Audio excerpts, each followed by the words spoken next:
In the Northern Territory of Australia, a firefighter named Dick Hewson spent an afternoon putting out grass fires that kept restarting behind him. The first one he knocked down near a uranium mine. Then a second started on the other side, so he drove across and put that one out as well.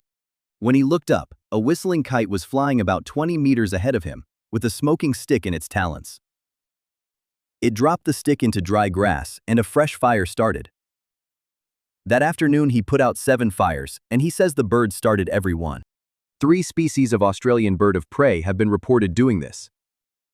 They lift burning sticks out of a fire, carry them up to a kilometre, and drop them in dry grass to flush out something to eat.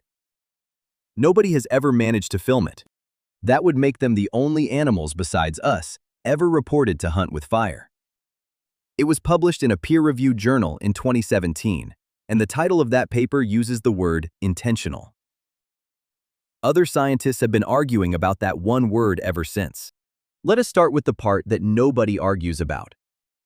When a grass fire moves through northern Australia, birds of prey do not run from it. They fly towards it, and they gather at the fire front in the hundreds. This is documented on 4 continents, from West Africa to Papua New Guinea to Brazil. The fire does the hunting for them, and everything living in that grass runs straight into a crowd of waiting birds. Australian grass fires can travel at up to 25 kilometers an hour. We are told to run when it is 2 suburbs away, and these birds commute in. And the menu they are risking that for is grasshoppers, some lizards, and whatever rodent picked the wrong morning. None of that is controversial, and the argument only starts with what happens next, when some of these birds have been reported picking the fire up and taking it somewhere else. The 3 birds at the center of the research are the black kite, the whistling kite, and the brown falcon. And nobody claims they are making fire, only that they move fire which already exists. It does not always work, because sometimes the stick lands short of the dry grass, and sometimes it lands well and simply fails to catch. On Cape York, a black kite grabbed a live ember and dropped it straight onto the road, apparently because it was too hot to hold. The next bird along got it right, and dropped its stick in the unburnt grass.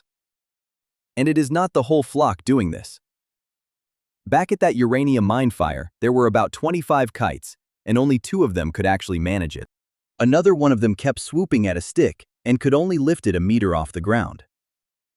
So there is a skill gap, and somewhere in the Northern Territory, there is a bird genuinely good at this, with 23 colleagues just watching. Now, if this is the first you are hearing of it, that is a Western science problem and not an Australian one. Aboriginal peoples in Northern Australia have described this behavior for generations, and it reached print more than 60 years ago. It got there through a book, in which a man from the Roper River region of the Northern Territory told his life story to a journalist called Douglas Lockwood. In 1962, an Alawa man named Waipuldanya described what the hawks of Northern Australia do with fire, and he was completely matter-of-fact about it. I have seen a hawk pick up a smoldering stick in its claws and drop it in a fresh patch of dry grass half a mile away. And then it waits with its mates for the mad exodus of scorched and frightened rodents and reptiles. When that area was burnt out, the process was repeated elsewhere. And then he gives those fires a name. In his words, we call these fires Jarulan. That was in print in 1962. The scientific paper that made headlines around the world came out 55 years later. Western science did not discover this. Western science spent those 55 years not listening. The lead author, Mark Bonta, says so himself. His words are these: "We are not discovering anything, and most of the data we have worked with is collaborative with Aboriginal peoples. The knowledge came first, and the paper came second." There is one more thing before we move on. The researchers say this knowledge is also held in ceremony.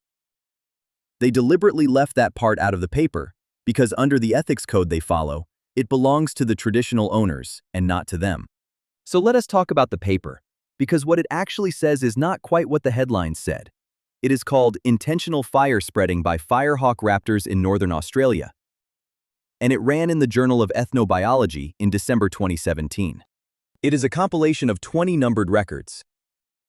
Those records draw on 7 non-Aboriginal informants and 12 Aboriginal groups across the Northern Territory, Western Australia, and Queensland. That is, a band of country roughly 2,400 kilometers wide. I want to be precise here, because a lot of the coverage was not. 20 records does not mean 20 eyewitnesses.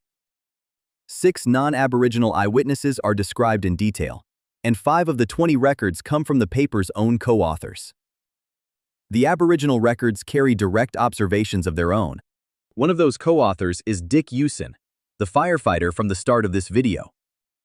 Another is Nathan Ferguson, who runs the fire station at Tennant Creek and has managed fire across most of the Northern Territory since 1998. Ferguson is the most interesting witness in the paper because he started out as a skeptic who discounted the secondhand reports he was hearing. Then he says he watched it happen about a dozen times, and now he builds it into his fire planning. There is a fire management plan somewhere in the Northern Territory with a line item for birds. Rangers are told to account for the risk that raptors will carry a controlled burn across the firebreak. That is a real line in a real document. It is not funny for everyone. At one cattle station, the paper records that workers deal with the problem by taking shotguns to work. They kill as many birds as it takes to protect the pasture. I am not going to make a joke about that one. So that is the case for it, and now here is the problem. There is no photograph, there is no video, and there is no experiment. In 9 years, nobody has produced a single frame of a bird carrying fire. And it is not that nobody thought to look. The paper says it directly in its methods section. In addition to verbal accounts of fire spreading, we solicited photos and videos, but did not receive anything viable. They asked, and nothing came back, in a country where everybody is carrying a camera in their pocket. It turns out the one place you are not getting your phone out is the middle of a grass fire. There is a second problem, and it is subtler. How do you measure whether a bird meant to do something? The answer in this paper is that they asked the witness whether it looked deliberate. Every witness said yes, it looked deliberate, and I believe that they believe it. But saying it looked deliberate is an opinion and not a measurement, and the paper is honest enough to call it the imputed intent of raptors. And people watching the same species, at the same kind of fire, read it completely differently. In 1987, 2 researchers named Braithwaite and Espergs published this. While we have seen birds occasionally pick up small, smoldering sticks, they usually quickly drop them. And then comes the key line. They are likely to have accidentally picked up sticks while stooping for small, fleeing prey close to the fire. Experienced observers watch the same behavior and reach the exact opposite conclusion. The best-known skeptic is a man called Anthony Molyneux, who ran the free-flying raptor displays at Alice Springs Desert Park. Writing on a blog in 2011, he argued that the bird dives at prey, misses, comes up holding a stick instead, looks down, and drops it. And if that stick happens to be on fire, the countryside goes up. That means the 2 explanations on the table are that the bird is a strategist or that the bird is a catastrophic klutz. Both of them end with the paddock on fire. I should be fair to Molyneux, because he has been quoted badly for years. He is not a debunker, and in that same comment he also wrote this. I have never said that they definitely do not do this behavior, and I do not have a definitive answer. A magazine quoted the middle of that and left the rest out, and every article since has copied the same half sentence. The real state of expert opinion is not believers versus debunkers. Several raptor specialists call it probably accidental. The rest say, honestly, that we do not know yet. So why has nobody gone out and settled it? The paper answers that too, and the answer is not laziness. Biologists have not published the results of any attempted tests of the behavior. The reason they give is the inherent risk associated with working at active fire fronts. Think about what that experiment actually requires, which is a scientist standing inside a grass fire with a camera, waiting for one of 25 birds to maybe do a thing. The test itself is not complicated. An ornithologist named Suhail Quater put it as clearly as it can be put. Are the birds selectively picking up burning sticks rather than other objects and selectively dropping them on unburnt ground that will catch? The word selectively is the whole ballgame. If it is selective, it is hunting, and if it is random, it is just a bird dropping a hot thing. The paper proposes exactly that experiment, including giving cameras to Aboriginal rangers, which the rangers themselves asked for. In January 2018, Banta said the team would be in the field with cameras that May, and that it was only a matter of time. No results from that fieldwork have ever been published. So where does fire actually sit in the animal kingdom? Chimpanzees in Senegal are impressively calm around wildfires. They track the fire, they predict where it is going, and they forage on ground it has already burnt. But what they do not do is pick it up.